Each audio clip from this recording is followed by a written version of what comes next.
बहू बनी मुसीबत। गांव माधोपुर में शशि बहन का परिवार रहता था।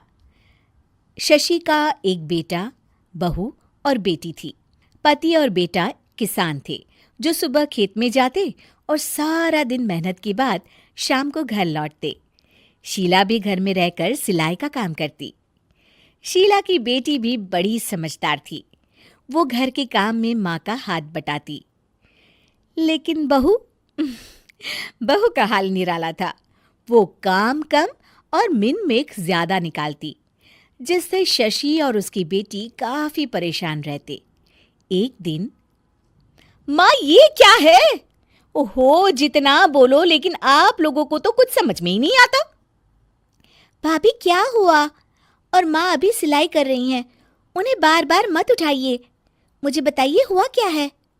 ये देखो सोनम, दूध उबल रहा है और बस गिरने ही वाला है। वो तो शुक्र है कि मैं आ गई, वरना तो बह जाता सारा। अरे पर मैं तो अभी देख कर गई थी और गैस भी धीमी थी। हमेशा दूध सामने खड़े होकर ही उबाल दिलवानी चाहिए, ठीक है ना? सोनम को मेघा की बात पर गुस्सा आ जाता है, लेकिन क्लेश ना हो ये सोचकर वो चुपचाप वहां से चली जाती है और सोचती है कि वो कैसे मेघा को सबक सिखाए। एक दिन मेघा ने कहा, सोनम, अरे ओ सोनम, कहाँ हो? ऐसा कैसे कर सकती हो तुम? क्या हुआ भाभी? जब देखो परेशान सी घूमती हो। खुश रहा करो भाभी, इससे ना स्किन ग्लो करती है। सोनम, फेस तो मेरा वैसे भी ग्लो करता है, देखो। और कितनी गुणी भी हूं मैं। तुम्हें तो शादी करके दूसरे घर जाना है। देखो जरा, देखो अपने कमरे का हाल देखो, सारा संतरे का छिलका जमीन पर फैला है। अरे ससुराल में ऐसे ही रहोगी क्या? भाभी करना ही क्या है, वहीं पड़े पड़े सूख जाएंगे, फिर पीस कर पैक बना लेंगे। आप भी ना भाभी, चिल करो। मेघा गुस्से से वहां से निकल जाती है। हर बात पर मीन मेक करने वाली मेघा एक दिन फिर चिल्लाने लगती है, माँ, अरे माँ सुनो तो जरा। अब क्या हुआ मेघा, क्यों चिल्ला रही हो? माँ ये देखो, देखो जरा, ये कांच का कटोरा जिसे टेबल के किनारे रखा है। अरे किसी का एक हाथ लगेगा और ये गिरकर टूट जाएगा। तभी मेघा के कमरे से कुछ गिरने की आवाज आती है। वो भागकर कमरे में जाती है, जहां उसके पीछे शशि भी आ जाती है। मेघा के कमरे में उसका शीशा गिर जाता है। लगता है बहू, तुमने अपना शीशा कोने में रखा होगा, तभी गिर गया।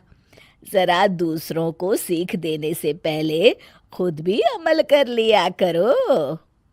वहीं कमरे में पर्दे के पीछे छिपी सोनम हंस रही होती है। मेघा काफी परेशान रहती है कि उसके साथ ये क्या हो रहा है। वो सोचती है कि कैसे वो अपनी सास और ननद के सामने खुद को होशियार साबित करे। एक दिन मेघा सोनम से कहती है, सोनम, आज ना मैं तुम लोगों को चाइनीज बनाकर खिलाती हूँ। देखना मैं कितना अच्छा खाना बना लेती हूँ।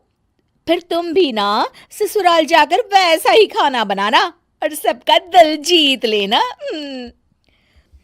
मेघा किचन में जाती है। घर पर आज सभी मौजूद हैं, तो वो लोग भी मेघा के हाथ के खाने का इंतजार करते हैं। किचन में मेघा ढेर सारा चाउमीन बनाती है और हर किसी की प्लेट में डालकर सबको दे देती है। अचानक उसका पति हिमांशु बोल उठता है, थू, थू, क्या है ये? कितना गंदा बना है, छी! मेघा की शक्ल रोनी सी हो जाती है कि तभी सोनम बोल पड़ती है, ओहो भाभी, ये क्या बनाया है? ऐसा बनाऊंगी मैं ससुराल में जाकर, तो वो लोग तो पक्का मुझे भगा देंगे ऐसा खाना खाकर। पूरा घर हंसने लगता है। तभी मेघा की सास कहती है, कोई बात नहीं बहू, कभी कभी ऐसा हो जाता है, पर हाँ, दूसरों को सीख देने से पहले खुद का सही होना सबसे ज्यादा जरूरी होता है।